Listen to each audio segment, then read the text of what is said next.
Да, тоа беа настаните кои го одбележаа вчерашниот ден, а ние стигнавме и до вториот дел од нашата емисија. Денес ќе разговараме со една доста интересна личност, која верувам дека ќе го задржи вашето внимание до самиот крај. Мој денешен гостин е писател Анде Јанков. Добро утро и добро ни дојде во нашата емисија. Добро утро, добро ја најдов. Најпрво што би сакала да те прашам е што би кажале за себе како едно мало потсетување. Така, значи, моето име е Анде Јанков, однодамна нов писател на македонската сцена. Мојот прв роман Едно лето на Крит денови исплан од печат во издание на издавачката куќа Култура, па тука да го представиме како ново дело пред македонските читатели. Кој е името на романот твој и како настана? Така, значи, името е Едно лето на Крит. Интересен куриозитет за романот е тоа што името некако беше најтешко да се склопи. Дали, бидејќи јас сум таков повеќе сакам опширно да опишувам, наслов да одбереш на книга може да се каже една од поодговорните работи. Меѓутоа, Едно лето на Крит, бидејќи дејството на романот се одвива на лето, на островот Крит, во Грција, и мислам дека беше најсоодветно тоа да се одбере, мада не беше првиот оригинален наслов. Настана тоа што бев таму на Крит пред 2 лета, сетингот се погоди така, значи секој писател краде делови од реалноста и ги инкорпорира во своите дела. Од секогаш сум сакал да пишувам, па на тој начин и настана оваа книга. Така, процесот на издавање кој беше и како дојде до тој момент да го напишеш овој роман? Па така, значи беше околу неколку недели откако се вратив од островот, каде што почнав да ја пишувам книгата, и тоа беше некој подолг процес, траеше отприлика некои 9 месеци, и откако заврши сето тоа, требаше да почнам да го нудам по македонските издавачки куќи. Во истиот тој период случајно најдов на еден конкурс на интернет, кој што го распише издавачката куќа Култура, каде што тој конкурс се вика Романијада, каде што подржуваат млади досега неиздадени македонски писатели, и конкурирав со манускриптот, со текстот, и истовремено го понудив на неколку други издавачки куќи, меѓутоа Култура испадна, значи испадна во пресред. По неколку месеци разбрав дека сум победник на тој конкурс и еве така, фала Боже, денеска делот е тука пред нас. Ќе ни раскажеш ли повеќе за приказната на романот и ликовите, која ти е крајната порака на се ова?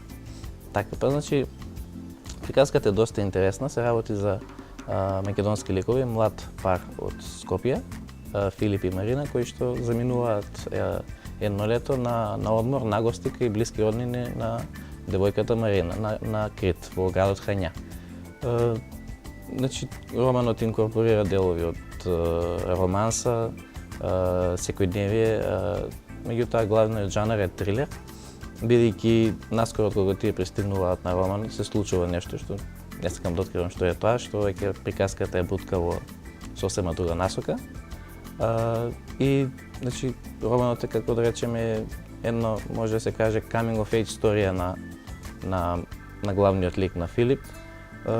Пораката во романот може да се каже дека е не треба да ги взимаме, значи, здраво за готово оние луѓе кои што ги сакаме, кои што ни се блиски, и човековата волја е нешто најсилно што може да постои.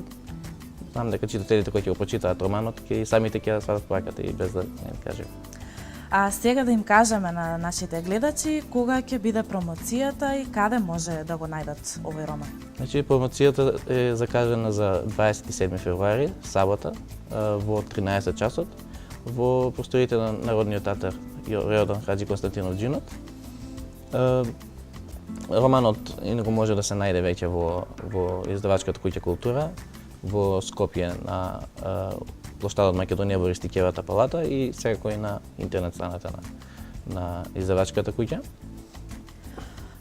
Вие како би го дефинирале творештвото во овој миг и врз што е свртено вашето внимание? Па, главно ме интересира она што го читам, значи тоа сакам и да го пишувам.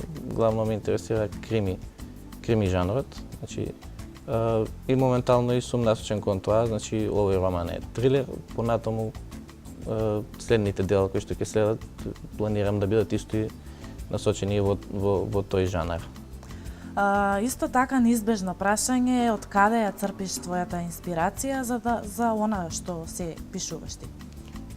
Па може да се каже дека од животот се разбира, како и многу други писатели, значи сето она што сме го вишле, што сме го слушнале, што сме го прочитале, што сме го посведочиле, значи е инспирација на некој начин за она што го вметнувам во моето творештво. Па така се надевам дека и во понатамошните дела, значи ќе вметнам некој реализам од нашето, од македонското секојдневие во самите ликови, во самата приказна на понатамошните дела. Освен писателското творење, што друго ти интересира? Кои се твоите преокупации моментално? Така, па моментално сум покрај писателството, значи и работам во издавачката куќа Култура како маркетинг офицер, значи се поводи така да се поклопи на некој начин мојата професија со она што сакам, со писателството, со пишаниот збор. Секако покрај пишувањето ме интересира и да речем актерството, доста новинарство, но да речеме дека секој интерес ред по ред го остварувам. Твојот идол кој е и твојот омилен поет? Исто така и твојата омилена книга? Така, па може да се каже дека поомилена литература ми е скандинавската модерна литература.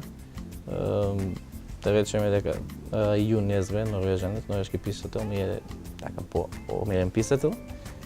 И Камила Лекберг, некој од овие по модерните скандинавски писатели. Активен сте на социјалните мрежи, објавувате извадоци од вашата книга. Мудри мисли и во комуникација сте со своите читатели. Успева ли интернетот да го приближи вашиот пишан збор до читателите? Па секако дека да. Значи во ова време неизбежно е да бидете присутен на социјални мрежи, доколку сакате да се поврзете со читателите, поготово во оваа професија, во писателството. И значи самата книга си има официјален Facebook, не профил, туку страна, официјална Facebook страна, каде што може да се видат некои извадоци од книгата, рецензија за книгата која што е пишувана, кратка содржина, како и сега најавата за официјалната промоција и настан кој што ќе следи. Така. Што ќе ни кажеш за поновата македонска проза? Па, значи јас сум дел од таа и тоа е доста интересен момент затоа што допред неколку години мислам дека многу малку се читаа македонски автори, иако постоеле. Сега тоа е малку сменето. Значи јас овој конкурс на кој што победив сум втора година поред, значи победник. Минатата година беа други.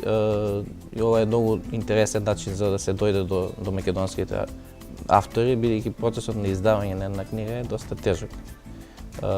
Издавачките куќи значи си имаат однапред испланирани буџети, предност се дава на странските автори, тоа е нормално.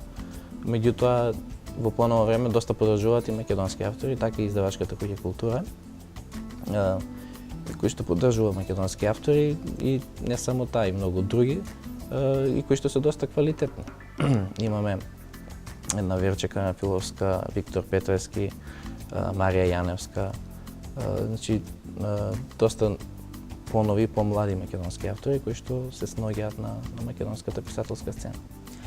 Така, ќе ни откриеш ли кои се твоите идни планови на книжевно поле и што можеме да очекуваме од вас некое ново дело? Па во моментов го пишувам мојот втор роман, кој што исто така ќе биде трилер, па не би сакал повеќе да откривам за тоа, се надевам понатаму ќе. И за крај, значи, ќе ве прашам, зошто читањето, да им кажеме на гледачите, зошто читањето треба да биде нераскинлив дел од секојдневието на секој човек? Прво поради самиот речник и духовното надградување и секако од интелектуален аспект. Значи. Јас ви благодарам за гостувањето што бевте дел од нашата емисија. Се надевам дека ќе ви имаме во некоја наредна прилика Ви благодарам и тука вас. со нас.